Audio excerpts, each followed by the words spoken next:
જૈન કુળમાં જન્મેલા પ્રત્યેક આત્માને નવકાર મહામંત્ર તો ગળથુથીમાંથી જ શીખવાડવામાં આવે છે. તેમ છતાં તેની શુદ્ધ જોડણી તથા શુદ્ધ ઉચ્ચાર કદાચ પ્રૌઢ ઉંમરે પહોંચેલા પણ બહુ થોડા આત્માઓને આવડતો હશે.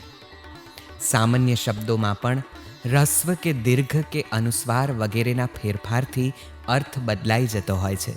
તો મંત્રાક્ષરોમાં અશુદ્ધ ઉચ્ચાર તથા અશુદ્ધ જોડણીથી લાભ ન થાય, ઓછો થાય કે કેટલીક વાર ગેરલાભ પણ થાય તો નવાઈ શું?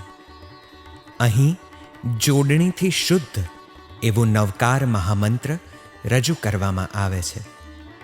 નમો અરિહંતાણમ, નમો સિદ્ધાણમ, નમો આયર્યાણમ, નમો ઉવજ્જાયાણમ, નમો લોએ સવ્વ સાહુણમ, એસો પંચન મુક્કારો, સવ્વ પાવપણાસણો, મંગલાણમ ચ સવ્વેસિમ, પઢમમ હોય મંગલમ, પઢમમ હવૈ મંગલમ. નવકાર મહામંત્રના છેલ્લા 4 પદ ચુલિકા તરીકે ઓળખાય છે અને તે અનુષ્ટુપ છંદમાં હોવાથી છંદશાસ્ત્રના નિયમ પ્રમાણે તેના દરેક ચરણમાં 8 અક્ષરો હોવા જોઈએ. છેલ્લા પદમાં હોય બોલવાથી આ નિયમ જળવાય છે. તેથી અચલ ગચ્છની સામાચારીમાં તથા કેટલાક સ્થાનકવાસી તથા અમુક દિગંબરોમાં હોય બોલાય છે.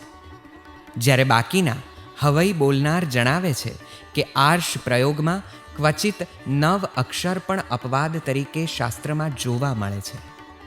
દાખલા તરીકે 10 વૈકાલિક સૂત્રની પ્રથમ સજ્જાયમાં ભમરો આવી યઈ રસમ અહીં 9 અક્ષર થાય છે, પરંતુ આર્ષ પ્રયોગ હોવાથી દોષરૂપ નથી.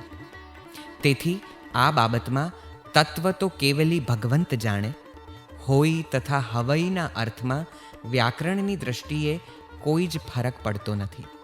આમ સર્વજ્ઞથી રહિત એવા આ ક્ષેત્રમાં તો હાલ સૌ પરમત સહિષ્ણુ બની પોતપોતાના ગચ્છની સામાચારીને વફાદાર રહે એ જ મધ્યસ્થ બુદ્ધિથી વિચારતા હિતાવહ જણાય છે.